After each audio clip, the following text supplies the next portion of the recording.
और उन्होंने मुझे गिरफ्तारी के बाद एक ऐसी कोठरी में रखवाया जिसमें वो कोठरी मेरे नसीब का हिस्सा बनी हुई है, जिसमें सुंदर डाकू रहता था जिसे बाद में फांसी हुई थी।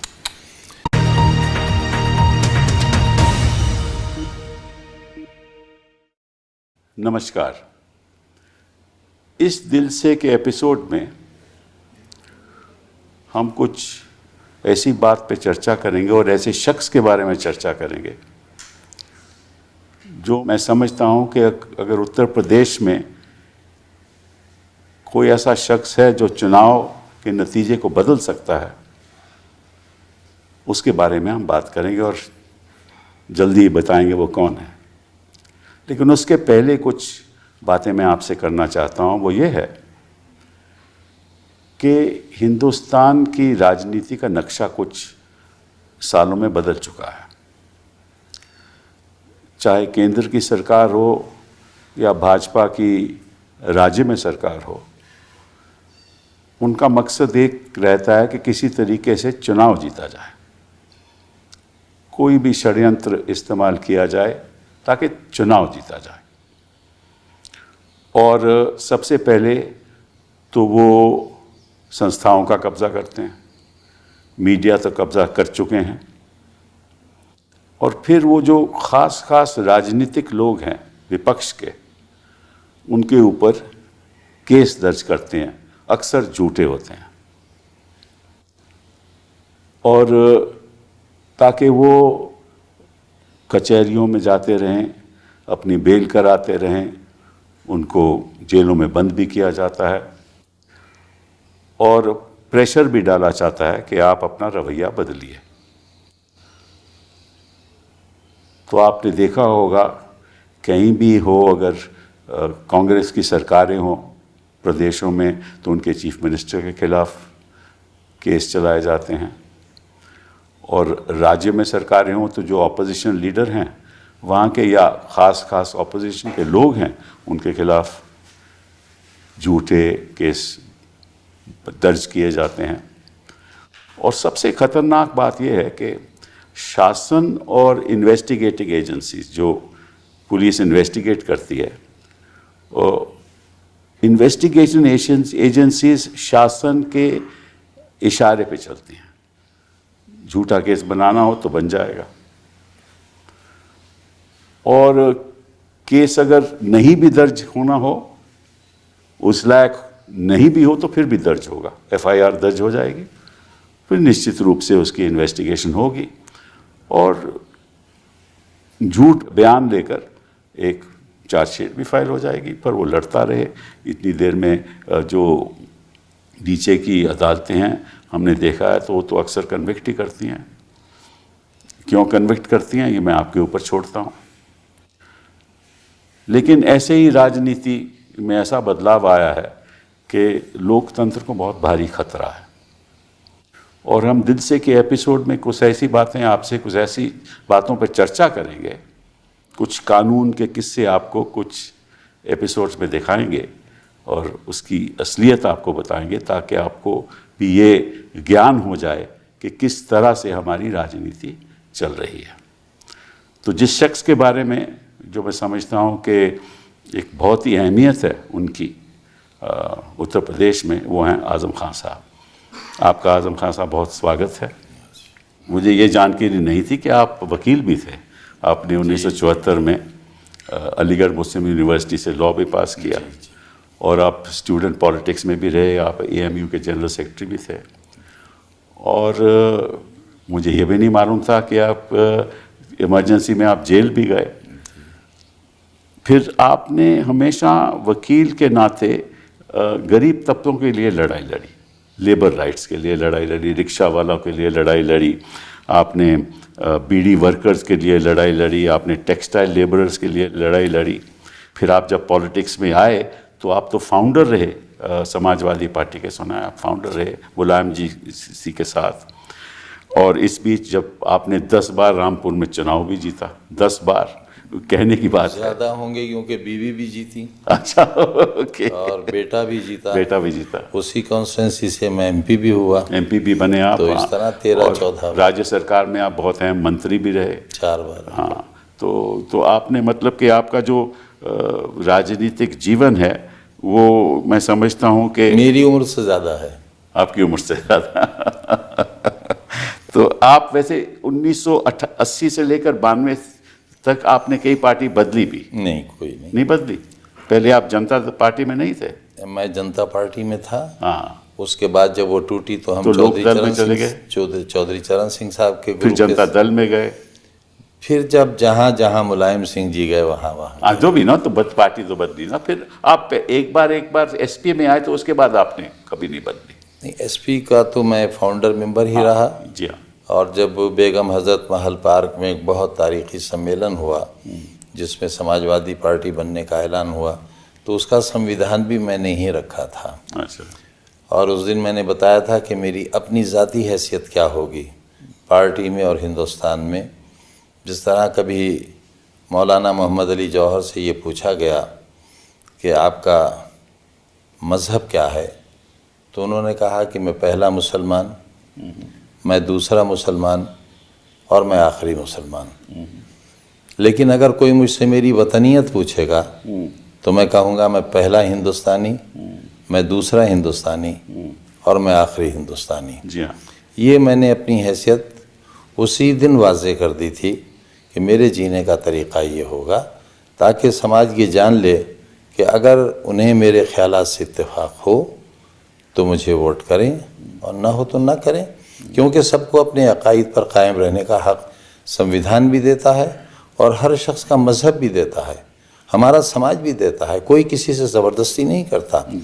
मैंने पार्लियामेंट में जो पहली तकरीर की थी उसमें यही कहा था कि अगर कोई नाराए तकबीर अल्लाह अकबर इसलिए कहे कि पड़ोस में सोचते हुए बच्चे उड़ जाएं और दहशत फैल जाए, तो मैं कहूँगा कि ये इस्लाम का नारा नहीं है। लेकिन अगर कोई हर हर महादेव का नारा भी लगाएगा दहशत फैलाने के लिए, तो मैं ये कहूँगा ये धर्म का नारा नहीं है। तो इस सोच को लेकर हमने समाजवादी पार्टी बनाई थी। आपने फिर यूनिवर्सिटी बेल जौहर यूनिवर्सिटी भी बनाई? सब वो तो दरअसल ऐसा हुआ कि मैं, जैसे आपने शुरू में फरमाया कि मैं लेबर मूवमेंट में भी रहा, और जब पहली सरकार बनी तो मैं लेबर मिनिस्टर भी रहा और मैं बीड़ी वालों के साथ बैठता था। दरअसल हमारी लड़ाई फ्यूडलिज्म के ख़िलाफ़ थी। जी हाँ। और मज़दूर थे हमारे यहाँ, या तो बीड़ी बनाते थे या रिक्शा की इंडस्ट्री थी, यानी रिक्शा चलाने वाले इतने ज़्यादा थे। मुझे याद है कि एक मौके पर जब मैंने बीड़ी मज़दूरों की हड़ताल कराई तो 30 दिन से ज़्यादा हड़ताल चलने के बावजूद भी भूखमरी फैल गई, लेकिन मालिकों ने उजरत नहीं बढ़ाई। मैंने जब उनसे रिक्वेस्ट करी कि एक पैसा, उस ज़माने में एक पैनी होती थी, एक पैनी बढ़ा दीजिए, तो मालिक ने कहा कि हम बढ़ा तो देते, लेकिन इस पैनी बढ़ाने से मज़दूर की हिम्मत बढ़ जाएगी। इत्तेफाक ये हुआ कि जब अगला इलेक्शन हुआ, सरकार बनी और मैंने उन्हीं मालिकों से 45 रुपया बढ़वाए थे मजदूरी के। और इनकलाब ये था कि जहाँ बीड़ी की ब्रांचेस होती थी, जहाँ बीड़ी बनती थी, वहाँ तंबाकू, पत्ता, गंदगी सब कुछ होता था। वो झाल कहलाता था जिस पर वो बैठते थे, और मैं वहीं बैठकर उनके साथ चाय पीता था। वहीं से मैंने लड़ाई शुरू की थी। तो वो जब एमपी साहब वोट मांगने आते थे तो उसे झाड़ते थे कि गंदगी झड़ जाए, लेकिन वो इतनी धूल होती थी कि नवाब साहब को बहुत सी छींकें आती थी और उन्हें बैठना पड़ता था। और नहीं बैठते थे तो लोग कहते थे आपको वोट क्यों देंगे, आजम भाई यहाँ बैठते हैं, आप क्यों नहीं बैठेंगे। और आखिरकार वो हारे भी, उन्हें हराया भी हमने ही। रिक्शा हमारी यहाँ इंडस्ट्री थी। अब पिछली सरकार में जब मौका मिला तो ये कॉन्सेप्ट मेरा ही था कि रिक्शों को बदलकर हम सरकार की तरफ से ऑटो रिक्शा देंगे, और पूरे उत्तर प्रदेश में हमने रिक्शे लेकर ऑटो रिक्शा दी थी, क्योंकि वो एक तीर चुभा हुआ था गुर्बत का मेरे दिल में। उसे निकालने की कोशिश की।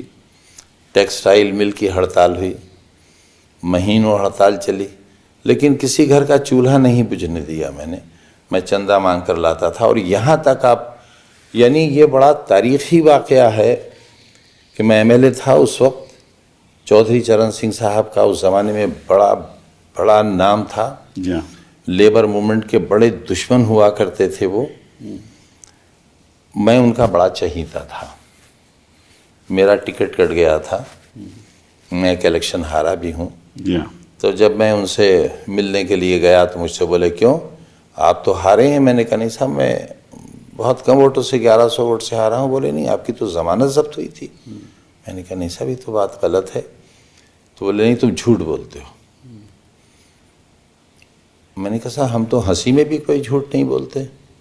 तो उन्होंने अपना चश्मा उतारा, जैसे मैंने लगा रखा है ऐसी था, चश्मा उतारा और कहा अपने पीए से ज़रा वो इलेक्शन कमीशन की किताब लाओ, ये झूठ नहीं बोलते हैं साहब। वो किताब उन्होंने देखी और जितने वोट मैंने बताए थे, मैं 1100 कुछ वोट से हारा था नवाबों से, और इसलिए हारा था कि मैं बहुत छोटा था।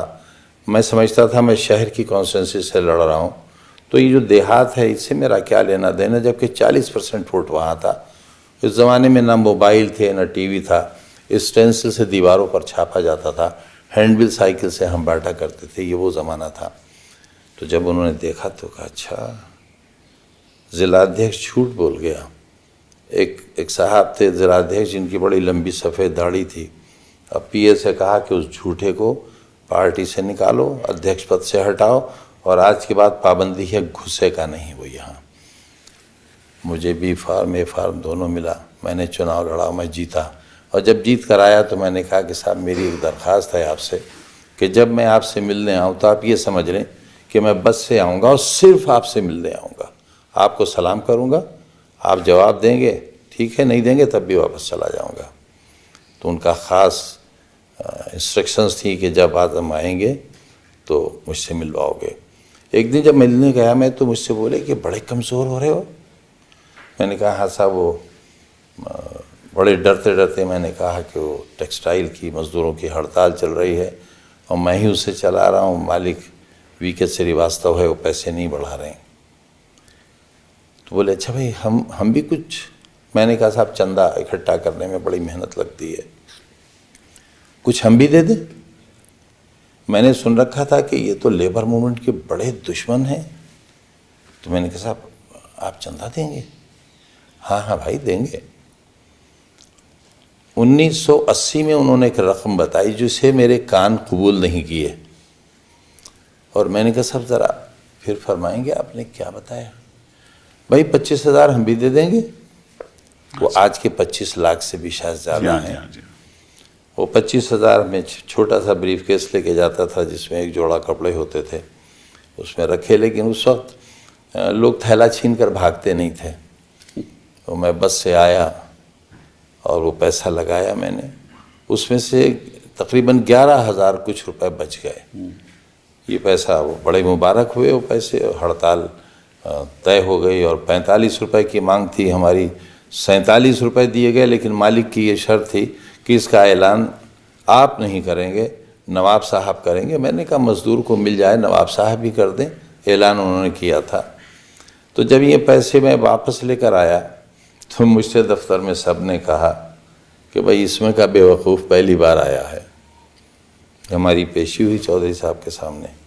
वो फर्श लगा था, होता था, चादर बहुत गाँव तकिए, बहुत हसीन पर्सनैलिटी थी उनकी, लंबी चूड़ीदार पाजामा, शेरवानी, सफ़ेद टोपी। बोले क्यों, कैसे आए? मैंने कहा साहब वो आपके पैसे बड़े मुबारक साबित हुए, हड़ताल का फैसला हो गया, हमारे हक़ में हुआ और ये पैसे बचे हैं। भाई क्यों लाए? भाई तो हमने तुम्हें दिए थे। मैंने कहा नहीं साहब आपने मुझे नहीं दिए थे, हड़ताल को दिए थे। तो बोले अच्छा भाई देखो ये वापस तो लेंगे नहीं। मधुलिमय जी का बाई इलेक्शन चल रहा था, तो बोले इनकी तरफ से डोनेशन में शामिल कर लें पैसा।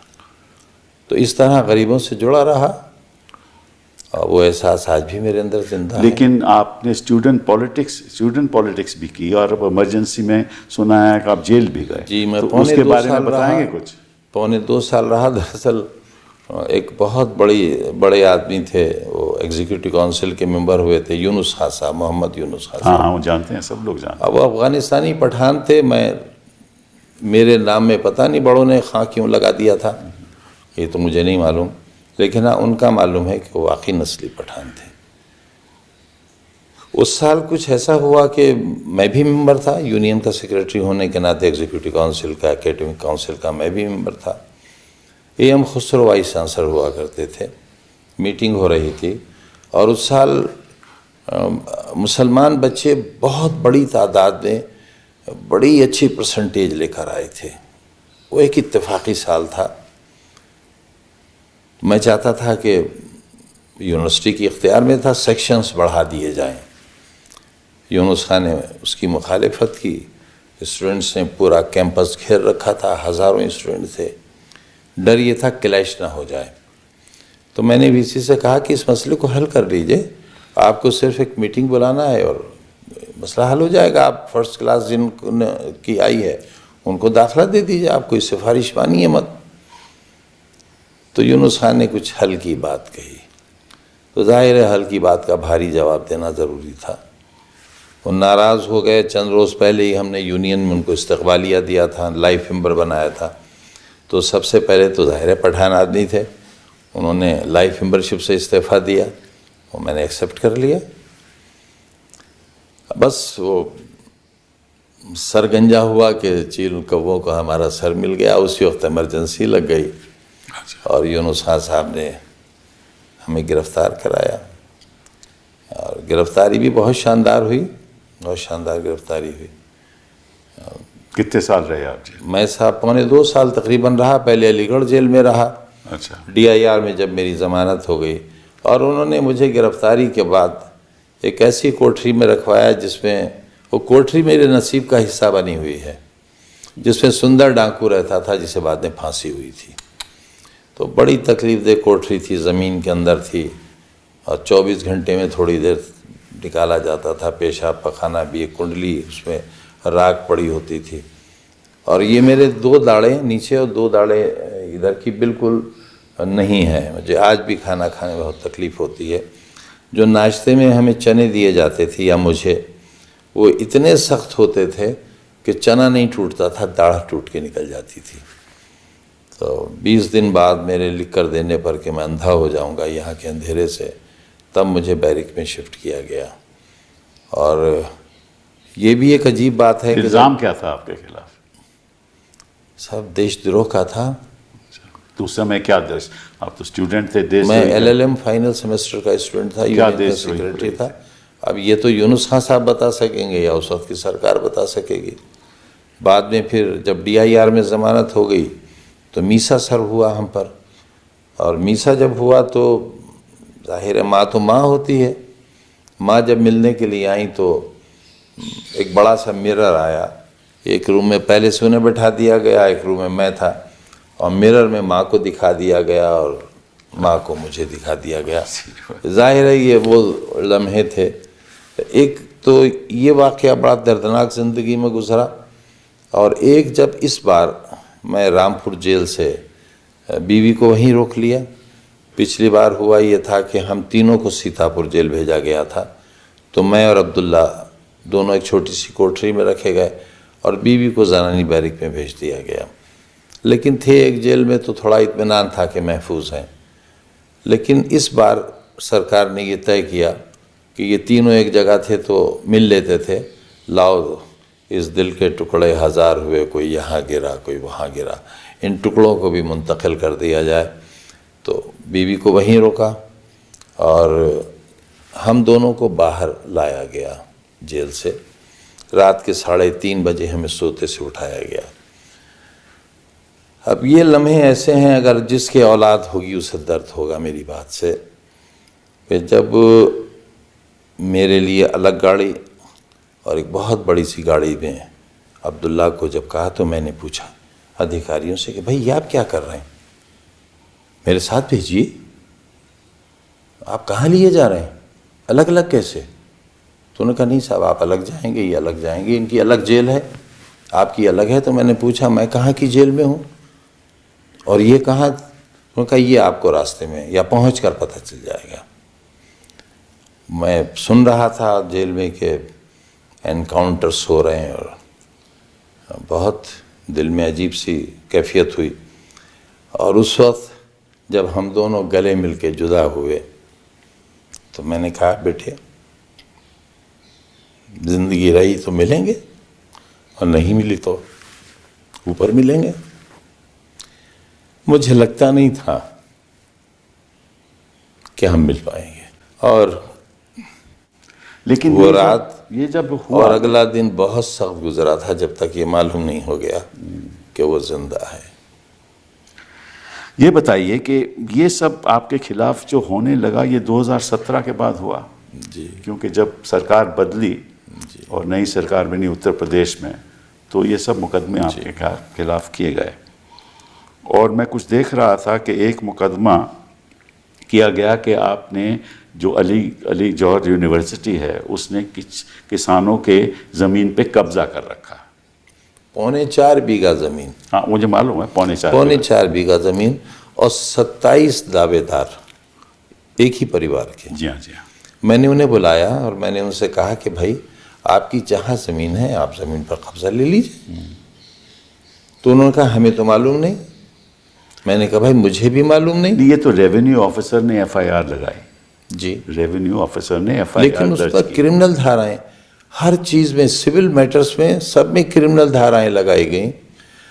मुर्गी चोरी करूंगा नहीं, वो तो बात की बात है। इसमें मैं आपको कुछ उसमें मैं अर्ज करूं आपसे कि जब मैंने उन्हें बुलाया, फिर मैंने उनसे कहा कि भाई पैसा ले लो, जो रेट औरों ने लिया है वो ले लो, तुम्हें ज़मीन नहीं मिल रही, मुझे भी नहीं मिल रही, लेकिन मेरी जान बख्शी कर दो, पैसा ले लो। तो उन्होंने कहा अगर पैसा लेंगे तो डीएम मार डालेगा। पैसा भी नहीं लिया उन्होंने। नहीं, लेकिन जो इसमें खास बात जो ये है कि जो एफआईआर हुई वो तो एक हुई ना कि भाई इन लोगों की जमीन आपने नहीं सर, 27 नहीं, वो बाद में एक एफआईआर इसने लिखाई रेवेन्यू ऑफिसर ने, फिर उन हर किसान को बुलाया गया कि तुम अपनी सेपरेट एफआईआर लिखो। 27। तो उसके बारे में मैं आपको बताना चाहता हूँ, शायद आपको तो मालूम होना चाहिए, बड़ी इंटरेस्टिंग बात है, ये दर्शकों को बतानी ज़रूरी है कि ये एफआईआर ये वाकई है 2006 का जी, और एफआईआर हुई 2019 में। जी। कानून ये कहता है कि अगर किसी को किसी चीज़ की शिकायत हो तो वो तुरंत एफआईआर करेगा।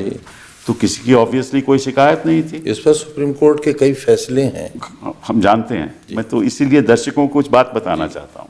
तो ये एफआईआर 13 साल बाद हुई जी, और उसमें एक इंटरेस्टिंग बात यह है कि कब हुई ये 13 जुलाई 2019 में पहली हुई जी, 4:56 पे, फिर 13 जुलाई 5:47 पे, फिर 14 जुलाई 1:21 पे, फिर 15 जुलाई 11:14 पे, फिर 16 जुलाई को 1, 2, 3, 4, 5, 6, 7, 8 एफआईआर हुई, और उसका टाइम है 22:22, दैट मीन्स 10:22, फिर 10:34, फिर 10:44, फिर 10:42, फिर 11:02, फिर 11:11, फिर 11:18।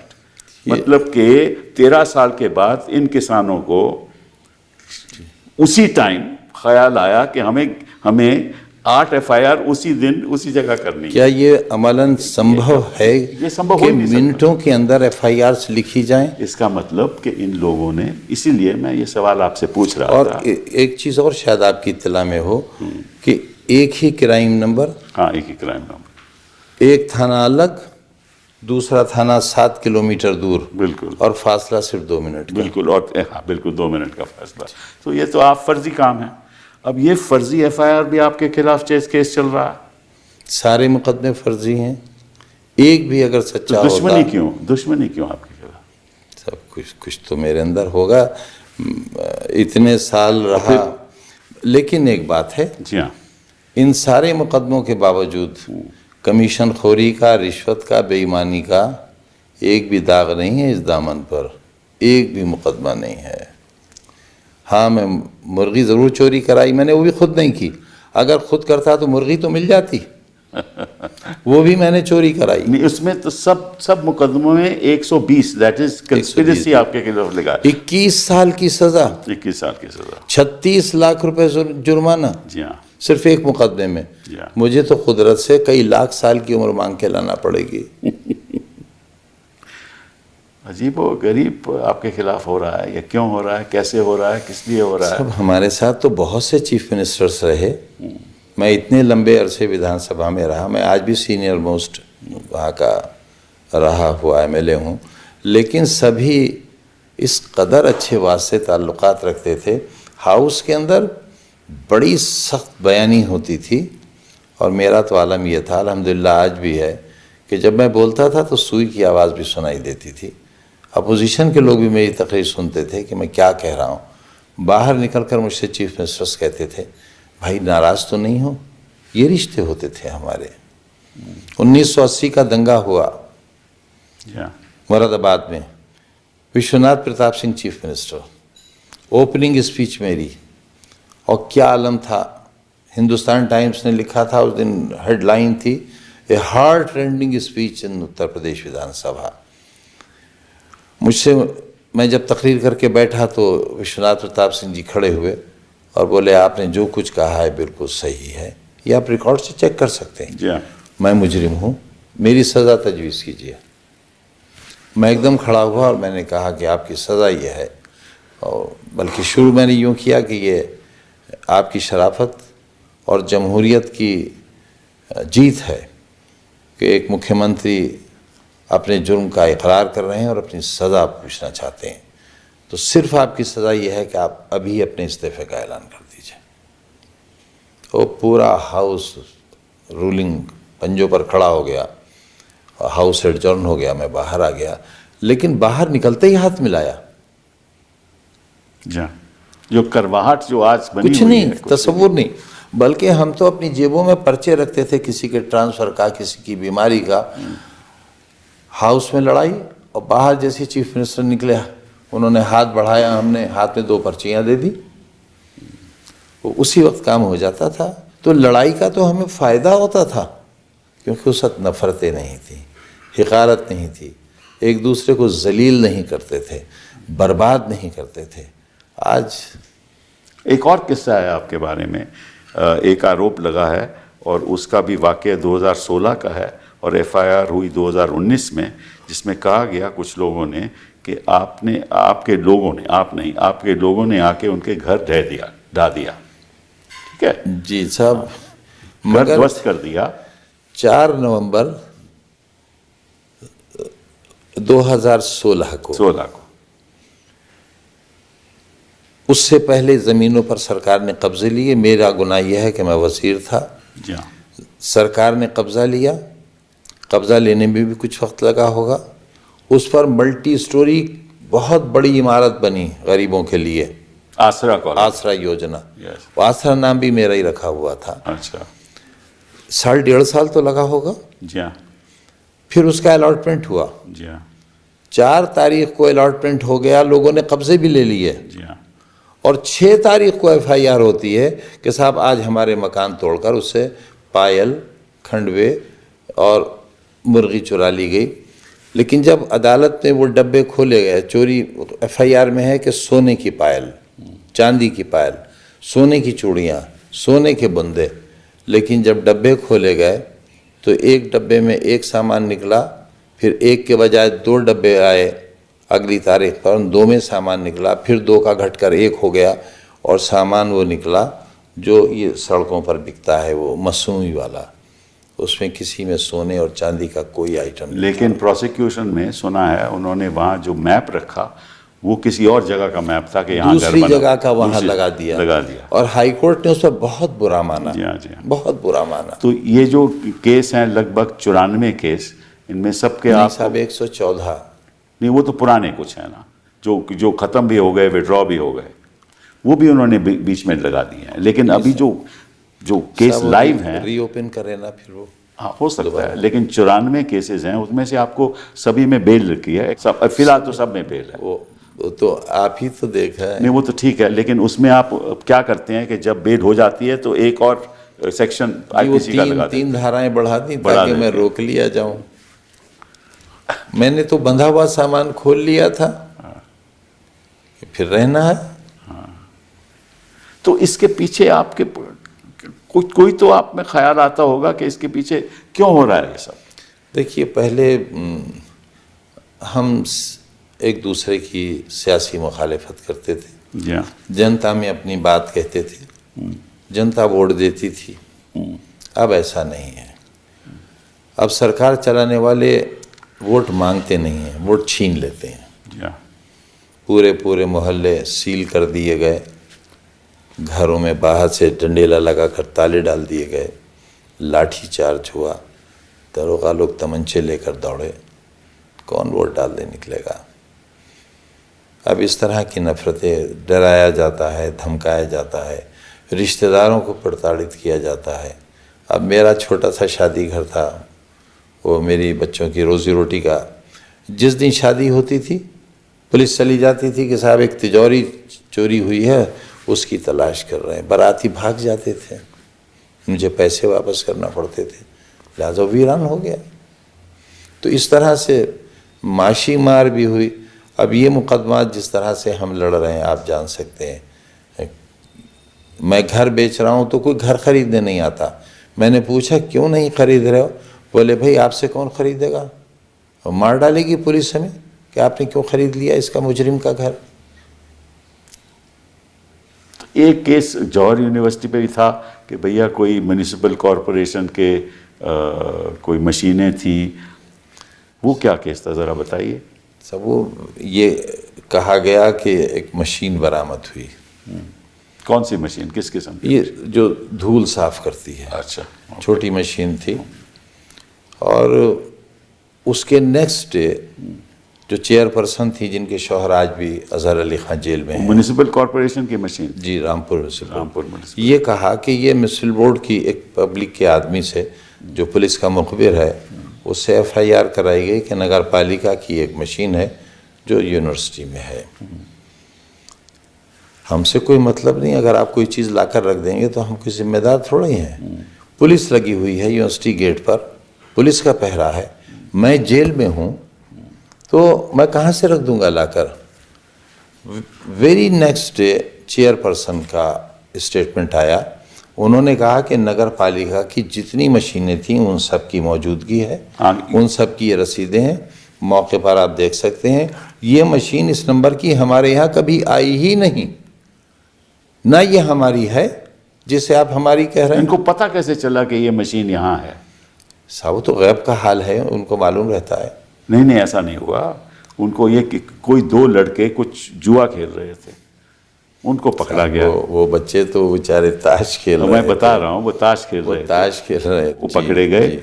उनको जब गिरफ्तार किया गया तो उन्होंने ये बात बताई कि इस जगह पे ये जमीन, इस जमीन पे ये मशीन है ना। उन्होंने कहा, वो तो पुलिस जो चाहे लिख, मैं ये कह रहा हूँ ना। और फिर उन्होंने कहा कि यहाँ कब्र खोदी गई और ये मशीन कब्र में अच्छा आप ये बता दी गई, और उसकी काट दिया गया मशीन को। अब कौन बैठेगा मशीन काटने? जब अपना दामन फैलाया तो सोने चांदी से भर गया, नोटों से भर गया। मैंने उससे अपने लिए सोने चांदी के कंगन नहीं खरीदे। इतनी बड़ी यूनिवर्सिटी बनाने वाला इतना घटिया काम करेगा? नहीं, वो मशीन काटेगा कहाँ से, काटेगा कैसे? साहब वही तो बताएंगे।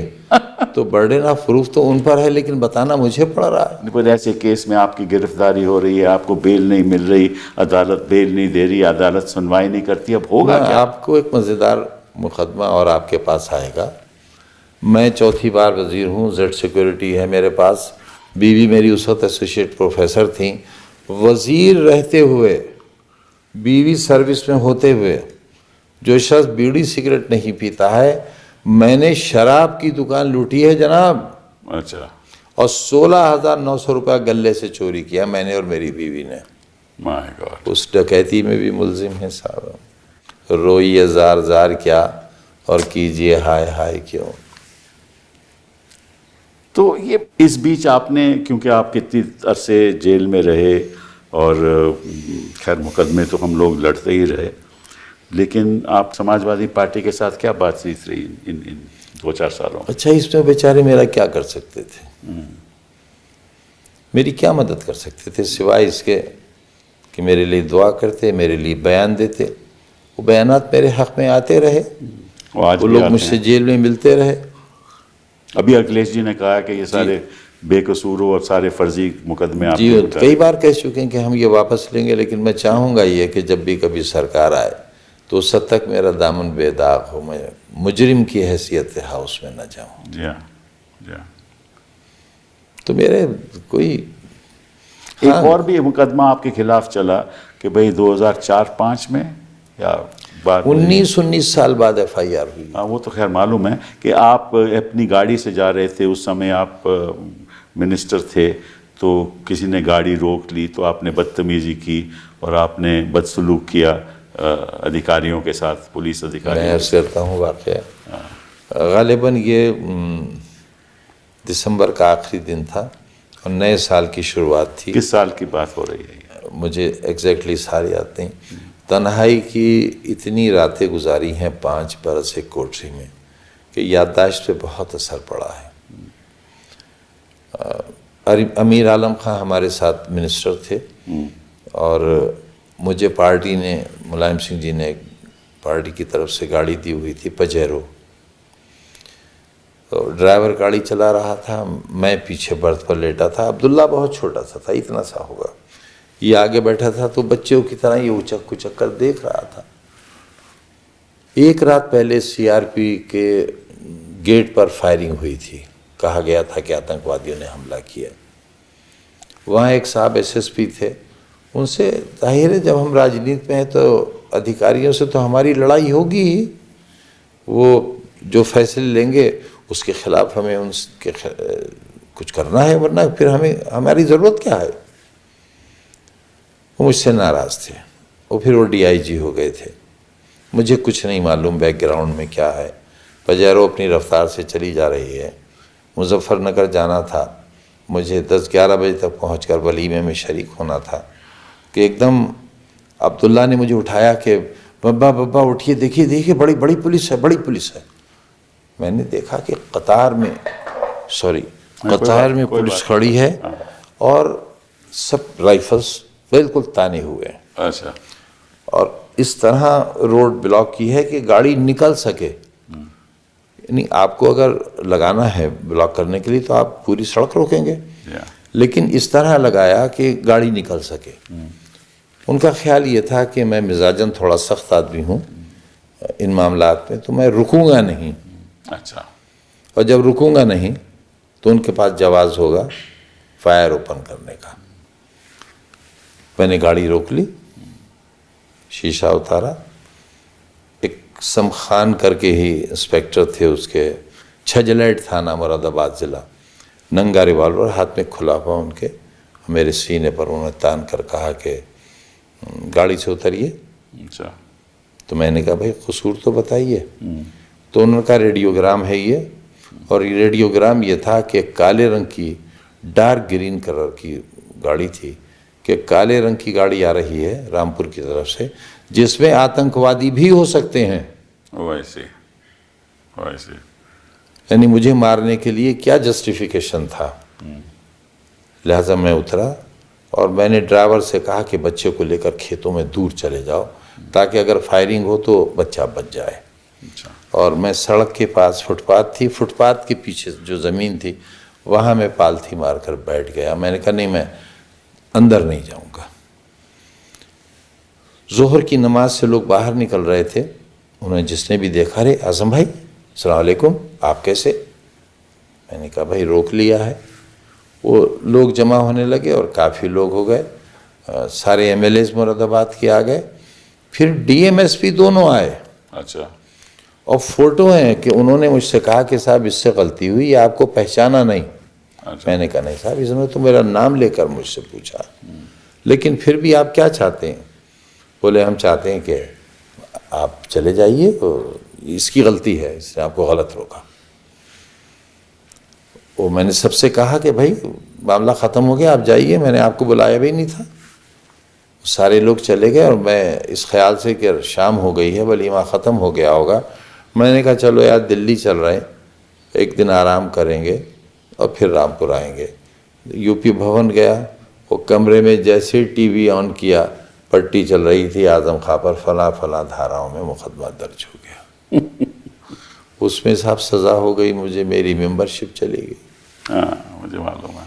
और देखिए मेरी मेंबरशिप अभी हुक्म हुआ, उसी वक्त इलेक्शन कमीशन ने सीट वैकेंट डिक्लेयर कर दी। बस तुरंत और 5 घंटे बाद नया इलेक्शन डिक्लेयर कर दिया। मुझे मालूम है। मगर साहब ऐसे भी ऐसा भी हुआ है इसी देश में, कभी होता ही नहीं, लेकिन ऐसा भी हुआ है कि बड़ा नाम है, अब मैं नाम नहीं लूँगा, एक गलती से मैंने ले दिया था, कि जब उनके खिलाफ ये फैसला हुआ तो वो डिस्ट्रिक्ट कोर्ट गए, वहाँ खारिज हुआ, हाई कोर्ट गए, वहाँ खारिज हुआ, सुप्रीम कोर्ट से रिलीफ मिलने तक ना तो एक्शन। आप आजम खां हो ना? हाँ साहब, तो आपकी हैसियत है, आप आजम देखिए खां हो। मेरा हक, आपकी वजह से उत्तर प्रदेश का चुनाव के नतीजे भी बदल सकते हैं। आपकी इतनी अहमियत तो है ना बिल्कुल। समाज में, आप मालूम, सबको मालूम है कि आप मुस्लिम कम्युनिटी मुर्गी, बकरी चोर, नहीं, किताब चोर, किताब कौन चोर, मानता है? फर्नीचर आपने चोर। आपने गाय की जो घंटी होती है गले की, वो भी कहते हैं आपने चुराई। सब असल में दुख इस बात का है कि इतनी बड़ी ताकत वाले लोगों ने अपने स्तर के इल्ज़ामात लगाए, मेरे स्तर के इल्ज़ामात लगाना चाहिए थे। ये दुख है।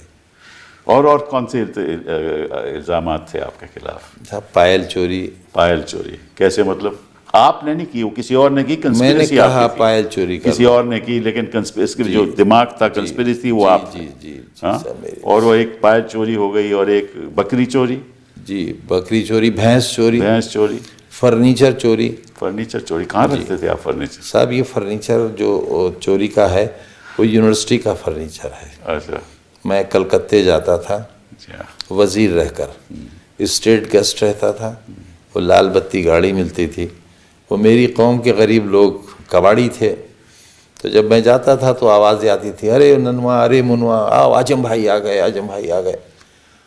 और वहाँ कबाड़ का बहुत सामान लगा होता था, यूँ कि बड़ी बड़ी हवेलियाँ होती थी, वो टूट कर लोग मल्टी स्टोरी बिल्डिंग्स बना रहे थे, तो कौड़ियों के दाम अलमारियाँ, मेज़ें, कुर्सियाँ बेच जाते थे, वो मैं जाकर ख़रीद लेता था।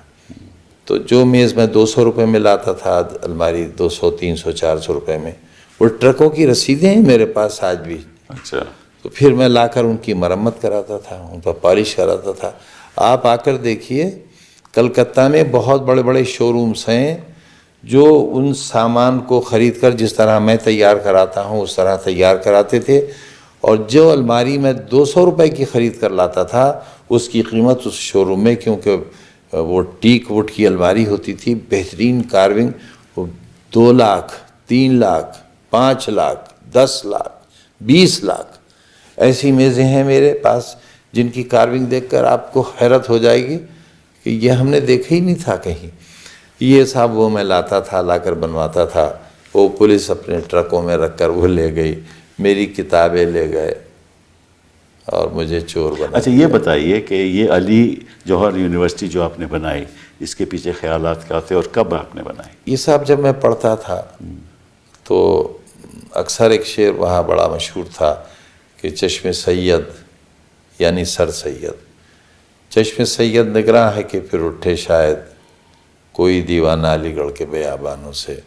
तब दिल में ख्वाहिश होती थी, अल्लाह ये काम तो मुझसे ले ले, और हुआ भी यही कि सर सैयद की इस मिशन के बाद शायद मेरे अलावा कोई इस काम को नहीं कर सका।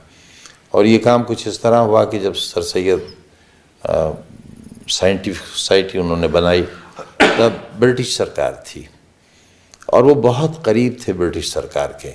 उन्हें खान बहादुर का लक़ब मिला, उन्हें सर का लक़ब मिला, और उन्होंने मोहम्मडन एंग्लो ओरिएंटल कॉलेज के नाम से एक कॉलेज बनाया। उनकी ज़िंदगी में Strachey Hall, Victoria Gate, SM north कहलाता है, बस वो इलाका बना था। और उनके इंतकाल के ग़ालिबन 24 या 25 बरस के बाद ब्रिटिश गवर्नमेंट ने उसे यूनिवर्सिटी बनाया। इसी तरह बनारस हिंदू यूनिवर्सिटी को मदन मोहन मालवीय जी के गुजर जाने के 18 बरस के बाद ब्रिटिश गवर्नमेंट ने यूनिवर्सिटी बनाया। और जब सर सैयद बना रहे थे, एक तस्वुर और एक यूनिवर्सिटी का ही कॉन्सेप्ट था, उन्होंने ऑक्सफोर्ड देखा, कैम्ब्रिज गए, तमाम स्टडी करने के बाद इसे बनाया था, तो उन्हें सर का लक़ब मिला था। और जब मैं बना रहा था तब नारा लग रहा था, जो आज़म का सर लाएगा वही राम भक्त कहलाएगा। तो सर यहाँ भी था, सर वहाँ भी था। आप बच्चों को फ्री एजुकेशन देते नहीं हैं? नहीं साहब, बहुत नॉमिनल फीस लेते हैं। हमारे स्कूल सीबीएसई बोर्ड के स्कूल थे, और एक नवाबीन की इमारत थी जो बिल्कुल खंडहर हो गई थी। बहुत पैसा चंदा करके मैंने उसको बनाया था, वो भी गवर्नमेंट ने वापस ले ली। 99 ईयर्स लीज पर थी दो इमारतें, और बहुत तो लीज कैंसिल हो गई, वो स्टे भी हो लीज गया। कैंसिल हो गई, और हमारा जितना सामान था वो भी नहीं दिया। फर्नीचर, कंप्यूटर्स, मेज़, कुर्सी, पंखे, कुछ नहीं दिया। सब हमारा जब्त कर लिया गया, आज तक नहीं मिला। बार बार हम लिखते हैं, नहीं मिला। मेडिकल कॉलेज से हमारा बहुत सामान चोरी हुआ। जब कोविड सेंटर बनाया गया तो ये लिखकर नहीं दिया गया कि हमने किस किस चीज़ का कब्ज़ा लिया और हम क्या सामान यहाँ दे रहे हैं। वरना तरीक़ा ये है कि यूनिवर्सिटी रजिस्ट्रार या वाइस चांसलर को एक जवाबी ख़त, एक हमारा, कि भाई हम इतना एरिया ले रहे हैं और इसमें ये सामान है, ये हमारे कब्ज़े में है, और हमारा ये सामान है जो हम वापस लेंगे।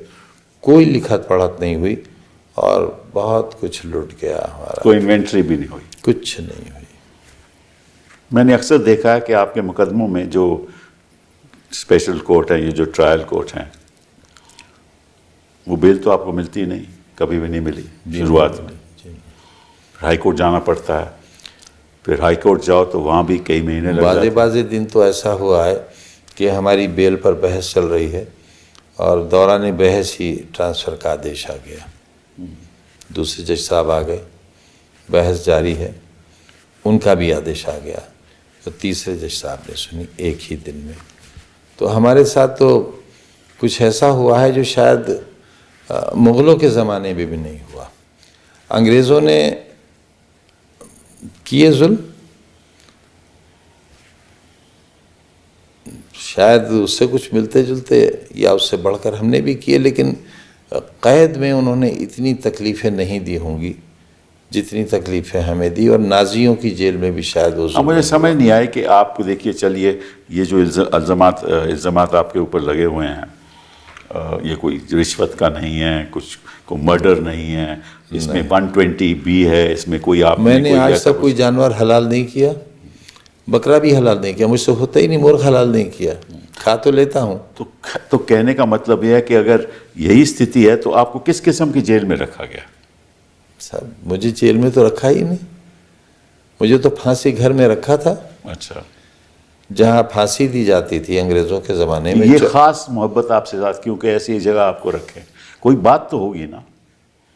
आप क्योंकि एक बड़े मुस्लिम लीडर हैं, इसलिए आपको ख़त्म करना मेरे दामन पर कोई दाग नहीं है, यही मेरा गुनाह है।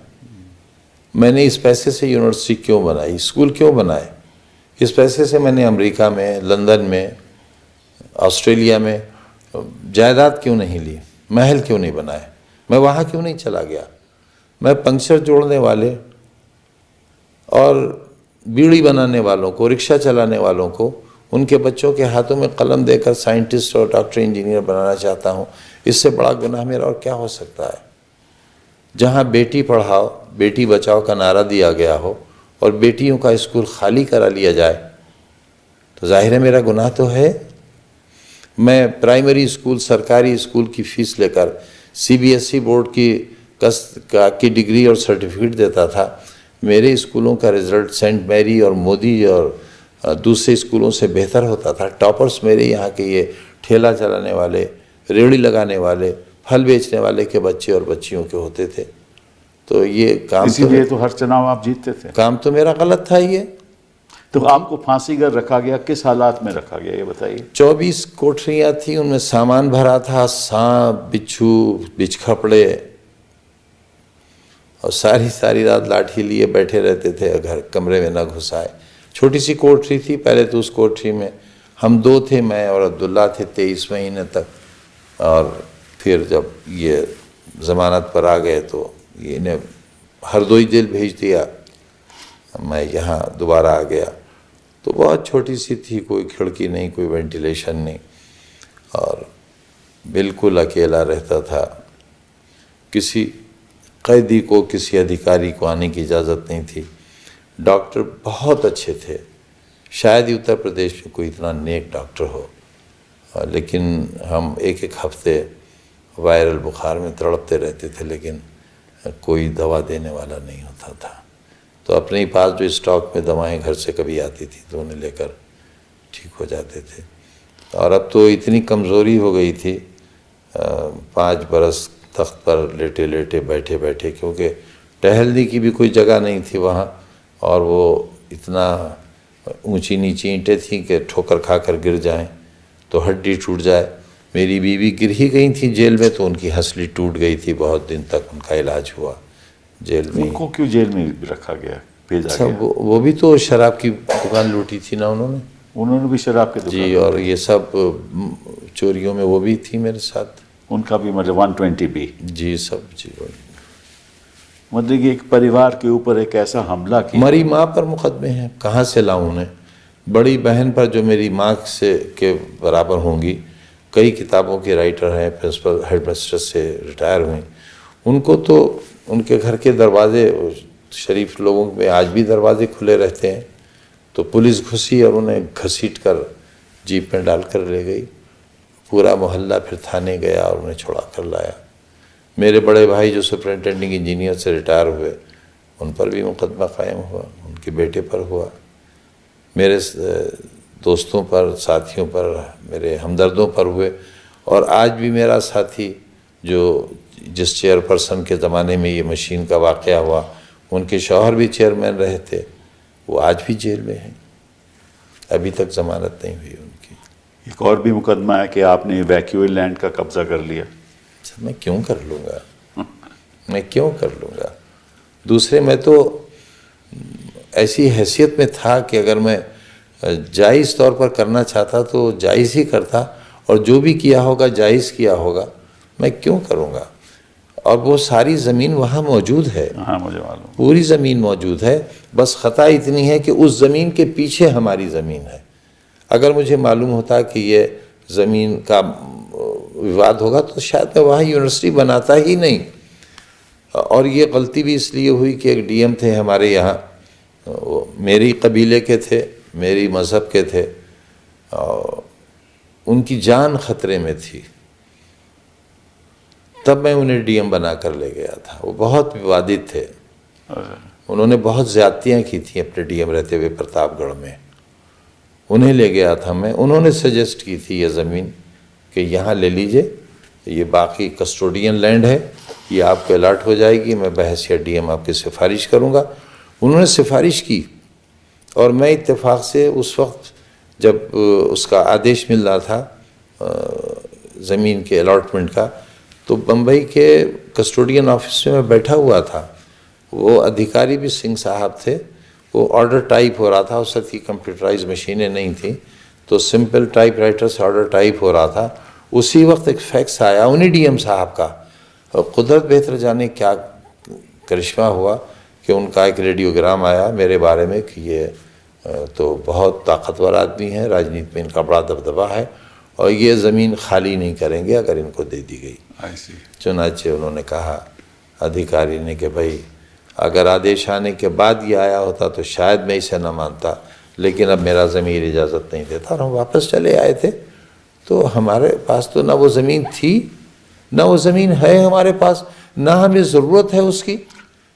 तो इसके पीछे ऑब्वियसली जो सोच है वो केवल राजनीति की है कि आप जैसे विपक्ष के नेता को किसी तरीके से ख़त्म करना, उसके राजनीतिक जो फ्यूचर है उसको ख़त्म करना। कैसे? और अपने बेटे के फ्यूचर। आप मेरे साथ चलिए, हाईवे पर चलिए, मैं कल का ही बता रहा हूँ। मैं तो इलाज के लिए आता हूँ बार बार दिल्ली।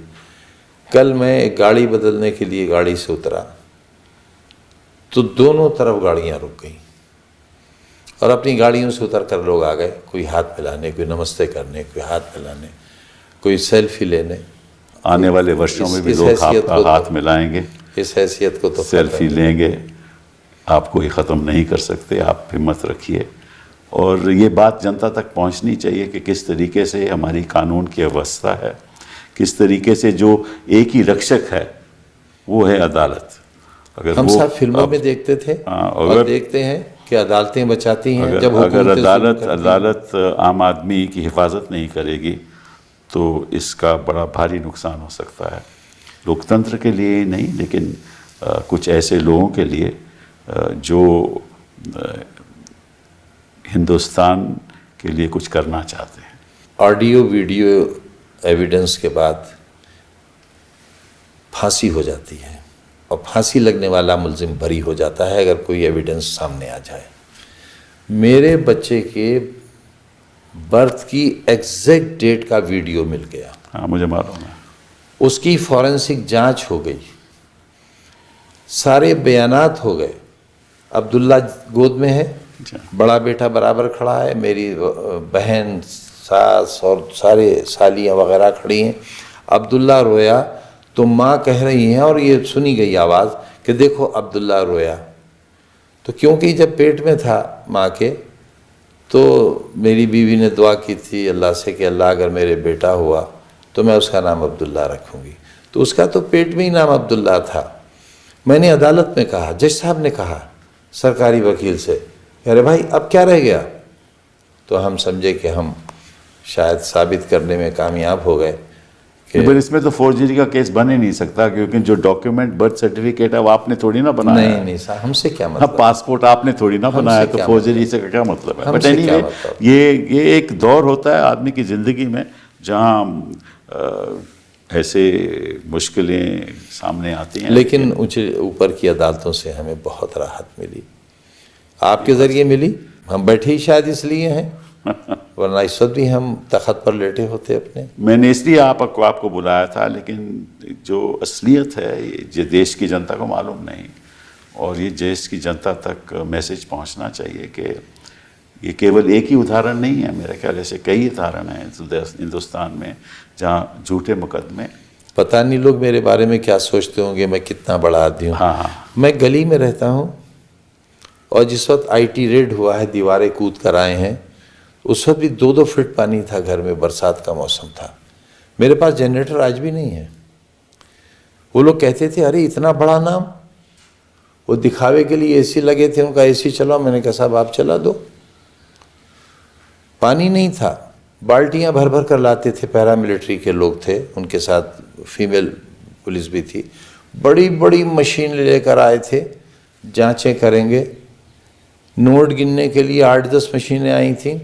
सुनार लखनऊ से आया था मशीन लेकर, 11,500 मेरे पास, ना 3,500 मेरे पास। 11 अब्दुल्ला सबसे रईस निकले, 11,000 कुछ उसके पास। और मेरे बड़े बेटे की टेबल पे 500-600 रुपए थे, और बीवी के पास 100 ग्राम सोना था, क्योंकि सब कुछ ख़त्म हो चुका था हालात के तहत। तो वो अधिकारी इतने शर्मिंदा थे कि जब वो सर्टिफिकेट दे रहे थे तो मैंने कहा कि आप पर कोई इल्ज़ाम ना आ जाए, आप थोड़े दीवारें तोड़कर और देख लीजिए और फर्श तोड़ लीजिए, आप पूरा घर गिरा दीजिए, मैं आपको लिख कर देता हूँ कि ना मैं कोई मुआवजा मांगूंगा, ना मैं आपसे शिकायत करूंगा, लेकिन आप मुझे इतने अच्छे लग रहे हो, मेरी वजह से आप पर कोई आँच ना आए, आप इस घर को बुलडोज़र मंगा कर गिरा दो। तो उनका बुलडोज़र तो यहाँ आ ही नहीं सकता, हमारी तो कार नहीं आ सकी, और हम जानते हैं क्या हो रहा है आपके साथ। चलिए आजम खान साहब, बहुत बहुत धन्यवाद आपका, आप यहाँ आए और अपनी जो दर्दनाक कहानी है दर्शकों के सामने रखी, और देश की जनता को ये पता लगना चाहिए कि कानून की व्यवस्था क्या है। आज के दिन बहुत ख़तरनाक दौर से हिंदुस्तान आगे बढ़ रहा है। बहुत बहुत धन्यवाद।